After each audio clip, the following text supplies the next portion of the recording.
Last night, the Detroit Pistons lost one of their best players, Jaden Ivey, uh, in a really kind of a terrible moment in basketball. When someone dives for a ball and uh, falls into the leg of another athlete. Um, it is a brutal, really brutal experience that takes place. Um, and it was hard to watch. It was hard to watch. Not just because I'm a fan, because I'm watching this team play, watching Jaden Ivey ball out and play so well. I mean, he was just lights out. He was like 5 of 6 from the 3-point line, leading the team in scoring, having a really dominant game. But it was also hard because I've had sports accidents, had some pretty gruesome ones, and those things, they stick with you, and it's really hard to see someone else go through that. We saw his teammates, Asar Thompson and others, really take it hard and have a hard time, like sitting with that. And there was also part of me that was like, man, like these are moments you need to just like pause the game. You need to pause, So hopefully the team had an opportunity to pause after the game and really take some time to mourn and grieve what just happened. Because you look at the chemistry on this team and just how close everybody is. You have to expect that this hit everybody. Especially Ivy, who went through so much last season, and was having such a great year. I mean, he was having, man, probably the type of year that he was going to be in the running for most improved player, right? Or at least setting up, a year for next year where they're like, man, this guy's coming. All that's to say is, our hearts and our condolences go out to the Ivy family as they sit with and seek to support their loved one, Jaden Ivey, going through this circumstance. It's hard as hell to go through. I want to dive into where this team goes from here. Where do the Detroit Pistons go from here? And I want to dive into that in this video. But before I do, this video is brought to you by Bridges and Stones Family and Relationship Care. You know, mental health many times is something that we throw out there and we talk about. It's important for each of us to work on. But here's the thing: mental health is our own journey. It's a journey that many times is not easy. I say many times it's not for the faint of heart. You have to be brave to be willing to acknowledge where you're at and the fact that you have needs and you need support. Well, Bridges and Stones is an opportunity to get support for those needs. It's an opportunity to speak with a professional who's trained, who has the capacity and ability to create space for you to share, to be heard, connected with, and to find support in terms of tools and maybe reframes and how you see things, so you can find the help that you need to really achieve the goals that you're desiring for your own life and that of those of your relationships. Contact Bridges and Stones today for free consultation and an opportunity to find the support that you need for your life. The link is in the description box below. When I think about where this team was headed, I believe their record right now is, I want to say 15. Let me pull it up right now. The Detroit Pistons, their record is now 15 and 18. This team was not just trending in the right direction, they were trending into a playoff direction. They were playing better and better basketball from the start that they had at the beginning of the season. When I believe they started 0-4, 0-3, 0-4, and then they found their rhythm. They adjusted and they began to play better and better. Cade Cunningham putting in an all-star season level performance. Jaden Ivey, most improved player level performances. You have Jalen Duren kind of figuring himself out. But after the return of Asar Thompson and his perimeter defense, you begin to see the improved perimeter containment that allowed him that extra second he needs to be in the right position, to not pick up silly fouls and to stay in the game more. You began to see Tobias Harris go through his ups and downs, and even last game, figuring out his offense, where he was able to be, I believe he was their third leading scorer in this game. He was the third leading scorer. Well, actually fourth. Jalen Duren barely passed him with 18 points. But Tobias Harris, 2 or 4 from the 3 point line, um, finding success and an ability to progress. This team, every game, was giving us something to cheer for, something to show us that they were trending in the right direction, that JB Bickerstaff was not just the right choice, but he was an amazing choice for this team. That Trajan Langdon has been able to bring in the right pieces, Malik Beasley, Tim Hardaway Jr., right? And they've been able to progressively get better at every stage. Well, here's the thing. At 15 and 18, that's 33 games into the season. This team now has, let's all do the math, another 49 games to go. Another 49 games to go. So where does this team go from here? The trade deadline is approaching. Simone Fontecchio has been out. You're looking at guys like Paul Reed, Wendell Moore, who struggle to get playing time on the court. You have guys like Tim Hardaway Jr. And Malik Beasley, who are in contract years, who are looking to get re-signed. These guys, there's a lot of different dynamics taking place. So let's talk about the next steps. The first thing that I would like to see done is put Asar Thompson in the starting lineup. I don't think he can replace who Jaden Ivey is. I do think he has a lot of strengths that allows his team to not lose the ability for someone to get downhill to the basket, for someone to be able to make plays for others with their passing, for someone who's able to get out in transition, and someone who's able to get on the glass and play that perimeter defense that's needed in order to contain.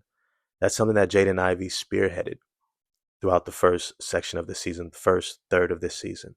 And it's something they're going to need to make sure that they also put into place. The next thing that they're going to need to do is to move up Marcus Sasser. He's been somebody I think we've all been kind of pining for to get more playing time. But more than ever, his shot creating ability, his playmaking with his passing, his ability to have a bag so he can get to his spots, get to the rack, get quality looks off the dribble. I think it's going to be sorely missed, and they're gonna need for somebody to step in. And I think JB Bickerstaff said it best. He said, this team is founded on togetherness, guys playing for one another, and there's going to be a need for guys to step up and to step into opportunities to make up for what this team is needing. There's times when other guys have been out, whether it's Cade has been out, whether Asar was out at the beginning of the year. Right now, Simone Fontecchio is out. There's a need for guys to step up always, and that's what this team identity is about, guys stepping up. I think Marcus Sasser is going to be a primary person for that. They're going to need him to put up shots. They're going to need him to create shots for himself, because the last thing you want to happen is now all of this falls back on Cade Cunningham. Now, I do appreciate that JB Bickerstaff, you could tell at the onset of this game, not only did he have a set outlook for how he wanted them to run offense, but also who he wanted to get shots to. And you saw that he immediately got shots to Tobias Harris for a wide open 3 in the corner. He knocked down that first shot, and you could tell it was just like, a release. Like Tobias Harris was like, whew, man, okay, I knocked the first one down. And next thing you know, man, he was every bit the Tobias Harris that we've come to expect, that we've actually thought we were getting. The guy who can be a sniper from outside, knock down especially those corner threes, those wing threes, transition threes. He can get to the basket, but he can also, most importantly, get to his shots, which is in the post, backing down smaller players in mismatches, and getting that nice little fading, hanging, turnaround jump shot over his shoulder in the middle, and scoring when this team needs him to. Being that settling veteran presence. And I think that that's what Tobias Harris is going to continue to be leaned upon. Now, without Ivey, that's another close to 20-something points a game that they're going to have to figure out how to supplement. And that's going to have to be done in different ways. Asar Thompson getting out in transition, getting downhill, but also Tobias Harris is going to need his offense more than ever. And I think it was also a good sign to see Jalen Duren. Not only was he finishing lobs, finished at 9 for 10 from the field. He was finishing those dump offs. But we also are going to need to see him be more aggressive. I did a video before stating how they need to start having him shoot more jump shots. You need to see him start expanding his range, because when he faces those bigger teams, like the Milwaukee Bucks, bigger teams like the New York Knicks, especially when they get Mitchell Robinson back, right? Bigger teams that have these larger lineups when they have 7 foot plus centers. He's going to need to learn how to score from space with distance and not just at the rim where he has to try to finish over Joel Embiid, right? So I think there's going to be an opportunity for them to explore that as well. Now, the last part of this is that guys are going to have to truly step up. I'm not quite sure where this lands Tim Hardaway Jr. in terms of his outlook for staying on this team past the trade deadline. Um, I think it's a $16 million contract that is expiring. And so this team could, if they wanted to, stick with this roster. But I do think that, guys may want an opportunity to find a team that they would resign with. There might also be teams who are looking to potentially offer a greater asset, such as a first round, second round draft pick, or a young player um, who has a lot of potential for one of the veterans. In which case, Trajan Langdon said from the beginning of the season, we are about talent acquisition, not at the risk of undermining the progress of this team. But as we develop and as we progress, we are still trying to acquire assets. This is with the idea of that down the road, when we're finally in that playoff win now mode, we're going to need assets to consolidate to give us an opportunity to truly contend. And I think he's going to maintain that. So if the right deal comes along, I think Trajan is going to be willing to part with guys like Paul Reed, guys like Tim Hardaway Jr., Malik Beasley, um, hopefully not Isaiah Stewart. Hopefully not Isaiah Stewart. I just think he's too much of what this team's culture is going to be, needs to be. But at the end of the day, um, our hearts are definitely heavy. You can probably hear it in my voice. There's not a lot of, fun energy to do this video. But I do think it's an opportunity for us to reflect on where this team is at. And also keep in mind that players do come back from this injury. Paul George had a similar injury. People remember in the Olympic qualifiers years back, Paul George had a really bad lower leg injury, and he was able to come back full strength and become a multiple time All-Star, All-NBA performer, and has had a long career. And so that's what we're truly hoping for Jaden Ivey and his family, that he has a strong comeback. He's likely out for the season. Um, we hope, that he takes the time he needs, not just heal, but also to come back better. That he'll come back rested. I say this all the time, that many times these athletes, they're on this nonstop from AAU in high school, year round competing, college, a couple years at Vanderbilt or Purdue. Then he goes straight into a pre-draft preparation, goes into his rookie year, sophomore year. Now he's in his third year. It's been nonstop. It's been nonstop. Sometimes it's really important for players to be able to have a pause. And unfortunately, sometimes that pause doesn't just come during the off season. It comes when an injury happens. But hopefully he's able to take advantage of it. Slow down. Let his full body rest. Let his mind rest.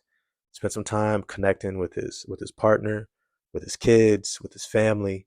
Get grounded, and really refresh himself so he can come back even better next year. Because Jaden Ivey, I've been saying this, he's the co-star this team has been looking for. He's that secondary guy next to Cade who's going to be able to have big offensive nights when Cade is struggling. Or hopefully when they're both having huge nights and they can compete with absolutely anybody on their way to contend for a championship. But as always, I want to know what you all think about this video. What do you think about the next steps for this team? Definitely condolences to the Ivey family. Praying for a speedy recovery. And we can't wait to get him back next season. But let me know what you think about the next steps for this team and its direction, approaching this trade deadline and so forth. If you enjoyed the video, smash the like button, hit subscribe and the bell for notifications. I'm going to holler at y'all next time. Peace.